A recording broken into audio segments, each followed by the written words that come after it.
ñu ngi sant ak seen sant ñu ngi leen di dalal fii si BayKart si Penchum BayKart tey nag ñaari guest laa leen indil Mouhamed ak Alaaji ñoom ñaar yëpp ñu ngi jógee BayKart ma may leen nga introduce seen bopp. Yeah, assalamualaikum na ngeen def nag. My name is Mohamed Marong. Man Fajara laa dëkk and I'm the co-founder and CEO of BayKart. Jërë leen jëf nag suma olof for this Penchum BayKart show. Just to make sure ne comme xam nga rek ñu mën a share askan bi. Lu doon def this last 1 year. Xam nga but jërë leen jëf and thank you. Looking forward BayKart to the discussion and lu mën a am pour share as well. jërëjëf Mouhamed léegi ñu def Alaaji. Asalaamaaleykum askan bi maa ngi leen di nuyu yéen ñëpp di nuyu suñu boss bi Fatou Sakho man Alaaji laa tudd sant Faye dëkk Mbolepa man maa nekk CSO BayKart that is Chief Strategic Officer and other than that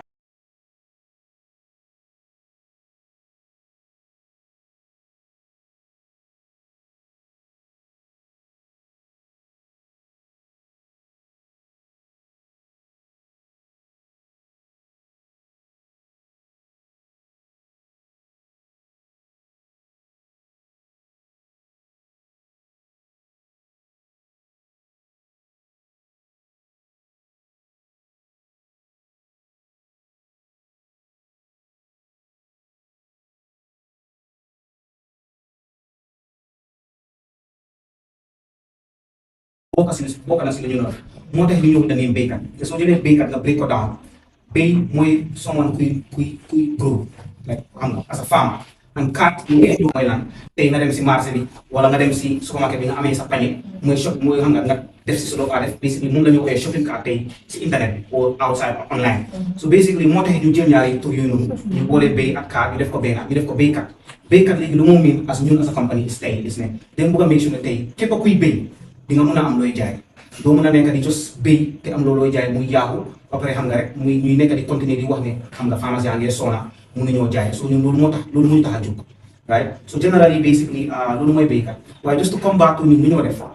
lu ñu tax a jóg mooy tey is the most critical thing is the market loolu mooy the most important thing right te xam naa ne dinañ ñëwaat back to lan leen miin by agri technology yooyu noonu yëpp waaye just to tell you ne comme ñun béykat wee den boole si entire value chain lu ñu miin by that mooy tey kuy béy ba kuy lekka ñun dañ make sure ne ñu boole si suñu ñu boole si ak yaay to make sure ne tey kuy béy ñu make sure ne femme bi dangaa béy lu baax nga béy loo xamante ne ku ko lekka dina ko mën a lekka ak mu ngi lekka loo xamante ne dafa safe ñu make sure ne tamit képp kuy muuf lekka bi tamit nga make sure ne yow noo muufee lekka bi nga xam ne kuy dem téye lekka bi nit la so ñu make sure ne tamit teg si ay proper quality bi nga xamante ne xam nga tey dina aada in safe hands su ko defee jëndawaat dina mën a amaati wax ñu ngi commencé fi nga xamante ne ñu ngi wax li nga xam ne mooy di seed comme béykat bi fi mooy jëlee li muy béy parce que problème bu béykat yu bëri am tey mooy ñu ngi béy loo xamante ne ils sont appréciés rek ñëwaat so ñun moo taxit ñu foog ne wala ñu gëm ne bokk na si li ñu war a def mooy ñu ànd ak béykat bi commencé ko fi nga xamante ne mu ngi jël dara comme seed bi wala comme la see su fekkee ne soble la bëgg a béy qualité soble bi mooy béy na fekk mu ngi nekk soble boo xamante ne moom la marché bi soxla foofu la ñu commencé ak béykat bi tooga ko si biir production side boobu ba fii mooy demee ne daanee na wala lim béy ñor na pour war a dem si marché bi béykat daal di ànd ak yow waati gunge la utal la marché bi jaayal la ko teg xaalis sa loxo continuer waati jël produit boobu nga yóbbu ko si end user bi mun na moo nekk consumer bi mun na moo nekk hôtel bi mun na moo nekk restaurant bi mun na moo nekk supermarket bi joni boobu leen tamit marché lañ am dangaa gis béykat boo xam ne tey dafaa béy ba pare teg lim béy du am fu mu ko jaay wala mu ngi foo xam ne dafa sori amut lu ko jëlee si femme bi yóbbu ko si marché bi ko soxla pour jëndal so gëm naa ne pharmacie mun nañoo faam waaye tamit am na ñeneen ñoo xam ne mun nañ koo jëlee si béykat yi jëlee ko foofu yóbbu ko feneen foo xam ne foofu lañ ko mën a jaay muy marché yéen su dee da ngeen ñëw pour def loolu kon naa ne loolu liggéey bu am solo la te ñu ngeen si jaajëfal léegi beneen question bi moom depuis bi ngeen dooree ba tey ñaata béykat ñoo jëfandikoo seen plateforme bi ak ñaata xaalis lañ door di gis seen boppa di xam ne léegi moom maa ngi liggéey a béykat te man see gisuma boppa gis naa ne mbéy am na njëriñ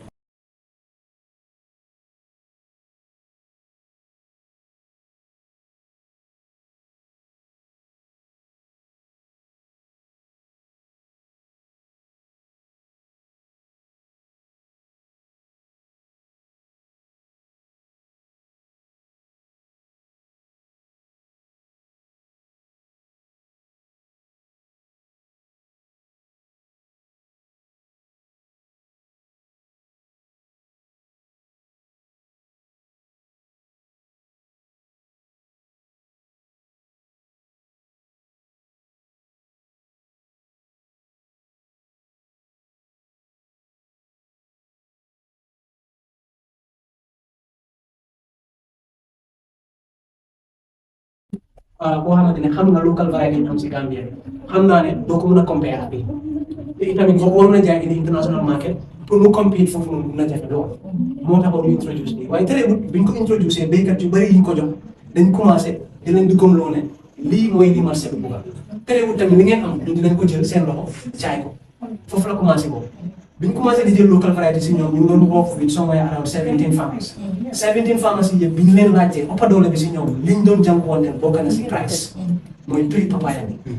am na ñoo xam ne sax wax nañu ne ñoom ñu ko daan jaayee kilo par part lañ ko jaayee $50 ay $8 si pan right then ñu try to understand léegi boo ko waroon di jaayee par kilo si sa xayma ñaata nga foog ne kilo bi si la doon ñëwee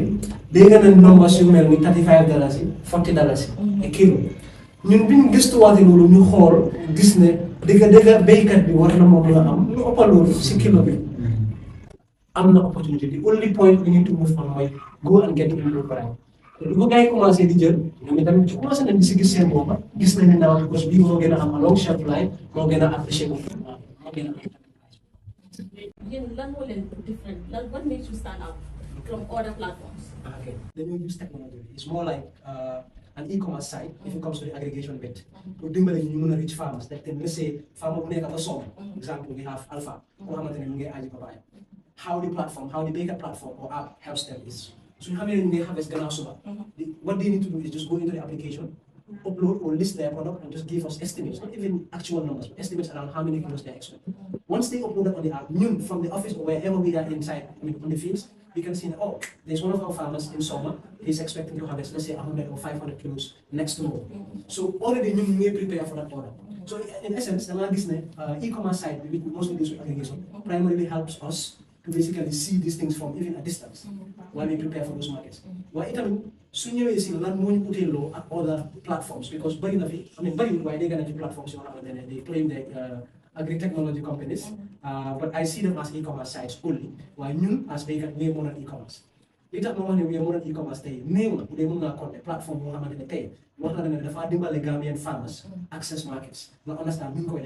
mostly they just give their produce to these farmers a digital presence. That is to say, for the farmers to be able to upload their produces for life. That is just the beginning of everything. Because definitely level you and the farmer from the point you decide one seed like grow. Make sure it's the right input. For la affaire yi ñëk. Bu démé ba tamit ñu ñor wara dem ci marché bi bo posté comme nga upload dara ci app bi ñu ngi on the ground to make sure that actually there are potential markets that we can reach out or that are going to see this product and place the orders. They shouldn't place the order. BayKart will facilitate logistics. Si chain yëpp ñu fa. Benn farmer bi da nga am inputs, quality inputs that we can assure you. We help you in terms of technical advance or advice or support. At the same time, when your produce is right, you have the digital presence for your product. And we still push that product to make sure you have a buyer. And when you have the buyer, we facilitate the last mile delivery to make sure that the product left or leaves the farmer's end and it's actually getting to the potential buyer or the buyer. So that is one of the key things. But how can that? When we say that we also part agricultural value chain, it means that even who produce, either young for chocolate, young for yogurt, young for pepper sauce, young for tomato sauce, we provide a platform for you where basically you can list on the platform and we make sure it gets to buyers that are really interested in it. And that comes to saying we also do value addition. Value addition in the sense is we basically motivate things they take produces and motivate because it's one thing to be able to aggregate and supply it to avoid postal responses, but it's also another thing to make sure that value addition, the low process, it also does the same thing. So with the value addition is doing the same thing as us. As much as they're processing the food to keep it longer, and we're trying to aggregate it longer, it goes there. So I think that is the leverage that we have as BayKart. But the reality is, most of my political, my gis opportunities you make at this right now, and a lot of youths, you know, have no one they're younger than me. So when they come home, feel that I feel, you know, when I'm the top man, I can really make it upside. And for me, it's the reverse. Opportunities you want to get this now, opportunities in BayKart negative right now. I wish that youths in Gambia who are dying or killing to go to the bad guy because guys, the reality is, for me, a lot of my videos. No, I really need them. Different young people, different hustle. Nin def ben naw lay gis li fa ne gis ne rew yi dega dañ leen liggéey da gaay def lu ñuy wax ne da say develop countries loolu jékki-jékki wut rek mu xew ay nit ñoo ko defar ay nit ñoo yóbbu réew yooyu foofu doon toll foofu noonu nekkul rocket science ñun pour suñu dëkk yi egga foofu foo ñu liggéey te Gambia bi tamit guys to be realistic te ñun suñu biir fii laa ko commencé mooy ñun béykat yi dañ ko defar nañ bàyyi naxante bi suñ bëggee liggéey réew bi force ñu bàyyi naxante naxante bi mu ngi commencé si fi nga xam ne ku nekk mu ngi fast moom lu gaaw rek doo ku na doon boobu jàng rek doo boobu jàng but again we all end up paying for the price right so maa ngi enjoy all of these books including myself to really improve on some of these opportunities especially within the agricultural value chain like I always used to reference former president bi naan wax let's grow what we eat and eat what we grow it was something we don't I think we take for granted why there is a deeper meaning in that there is a deeper meaning because man dama gëm ne ñun tey li ñooy lekk Gambie billaahi mën nañu ko produce si diir bu gàtta waaye tey if we do our investigations and we understand the numbers that we're dealing with tey lan la Gambie di produce loo xamante ne nekkul di ko import lan that is why BayKart started with this and where we are pushing tey dugal nañ very soon ñu dugal to a point foo xamante ne papa yi dugal si dëkk bi waaye loolu naka la mooy amee it goes back to li mu doon wax technology bi we are building it ahead of us because tey soo bëggoon a stock rek nga brand wala nga put an embargo on papaya put an embargo on onion put an embargo on potato te xamuloo yow exactly. But coming back to the platform, like you said, it's become when it comes to ease of use, user friendly, consumer, user experience, farmer experience, Lulu is really important for us because for over 50 years, we've been working on getting adoption. Man, luma gina nahari, suma hol day. When I sit in the media or when I sit and read reports,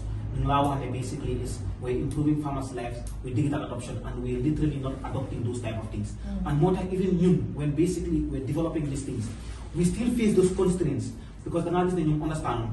more than when we implemented app, we did things like image to make sure we come so we did some voice control, voice over, where we incorporate the Mandinkas, the wall of just to make sure they come so make a guy read guy post. Man dem ci budi rek sun BayKart ma gis ben farmer mu post sun WhatsApp channel mu ne and the message was listening in text. Mu ne the daughter actually doomam bi jigéen moo post loolu ma gis mu binda mu ne guy ne man dégguma English man mënuma binda suma doomam moo ma bindal lii then after loolu mu def voice note. So these are all constraints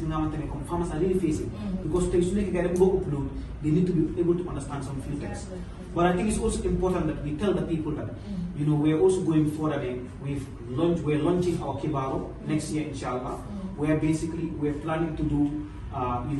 voice over in Mandinka and in all of, and hopefully Sudekine Lulu is up and running and we integrate in the platform. It can go a long way where it can really ease the friendliness of how to